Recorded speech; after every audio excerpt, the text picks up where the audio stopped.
Looking ahead to next Monday's election, where does Alberta and the western part of the country stand on the notion of separation? A new Angus Reid poll finds 25% of people in Alberta and 20% of people in Saskatchewan would vote for the provinces to exit Canada if a referendum were held today.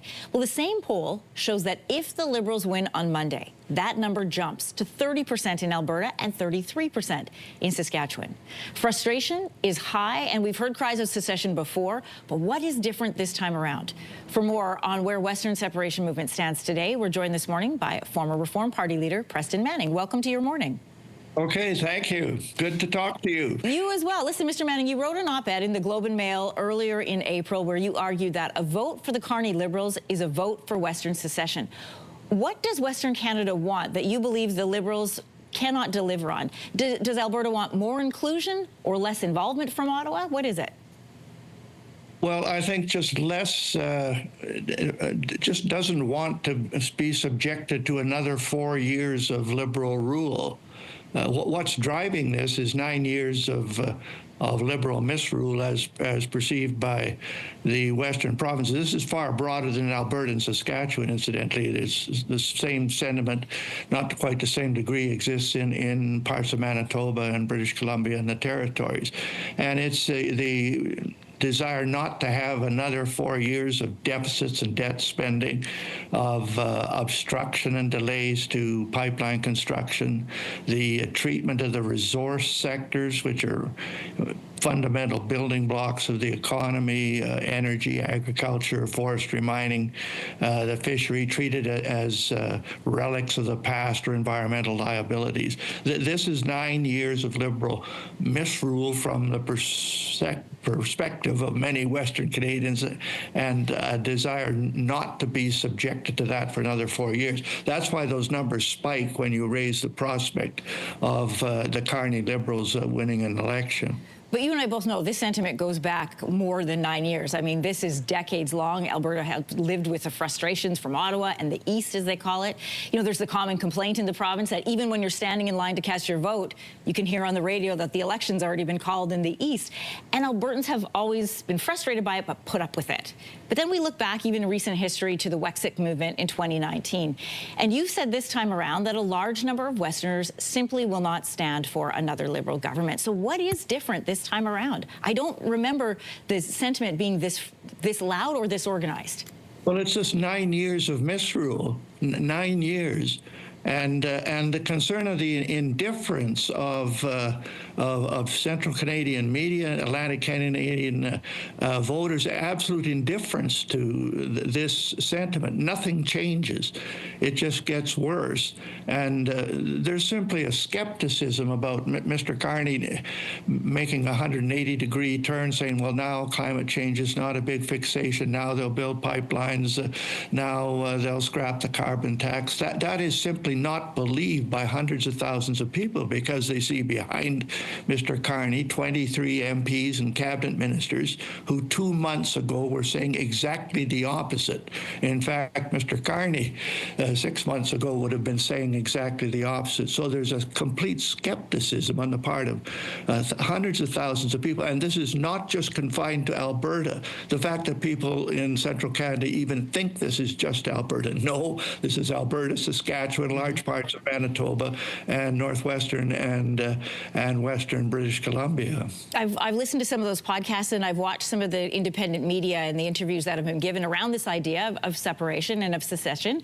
There's a lot of people wondering how that would work. Alberta, Saskatchewan, Manitoba are landlocked. You've got no access to ports if you don't have BC. So if a vote for the Liberals is a vote for secession and the Liberals win on Monday, what happens? Well, for one thing, that's why I say it's not confined to Alberta and Saskatchewan. It includes Manitoba, and it includes British Columbia, which gives you access to sea. But what I've been suggesting is that this sentiment is out there, and there's got to be some kind of democratic forum for acknowledging it and providing a debate on what are the options. One of the options is to stay within the Federation and trust that a Liberal government will do something different than it's done for the last decade. That is one option. One of the options is to consider secession. The other option is to consider what would the score be if Quebec secedes. And now you're talking about, can Western Canada take its place within Confederation? Well, and I'm not advocating secession. I'm not advocating independence, but I'm advocating some kind of democratic form where those options and those questions that you're asking get debated and analyzed. What's the best thing to do for the West and for Canada? If it's not the Liberals, then, you know, as we've been watching the polls, as you have as well, it will be the Conservatives then we're likely to win if it's not the Liberals. But Conservative leader Pierre Poilievre says he disagrees with your op-ed, and he said now's not the time to be talking about separation. Now is the time for unity in Canada, in particular as we are facing President Donald Trump to the south. Are you concerned that inflaming talks of secession could leave Canada weaker and in a weaker negotiating position? No, I don't think so at all. I think Canadians should unite. I'm very strongly on Canadians uniting. But the question is uniting behind whom and for what? I suggested that need to unite between a fresh, new administration that does not have all this baggage that comes with a Liberal administration. So I'm all in favor of uniting, but unite behind a fresh administration. And I suggest that that fresh, new administration that doesn't have a track record of supporting climate change, that doesn't have a track record of crippling the resource sectors, that fresh, new administration will be much stronger in negotiating with Trump and the Americans than a Liberal administration that has all that baggage that Trump is perfectly well aware of.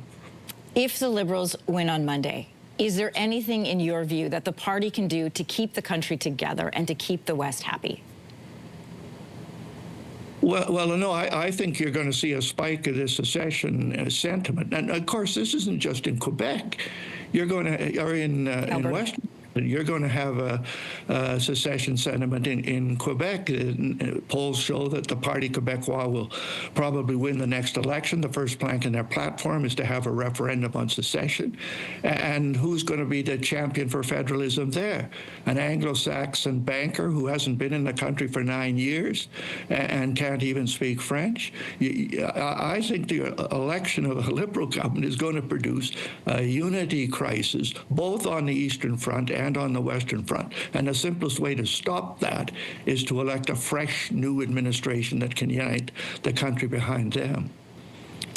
Joining us this morning is Preston Manning, former Reform Party leader and author of the op-ed about a vote for the Liberals is a vote for Western secession. Great to have this conversation with you days ahead of the election. We will find out what happens on Monday, sir. Okay, thank you. If you like that video, make sure to subscribe to the Your Morning YouTube feed, where you can find all kinds of new content posted every weekday morning.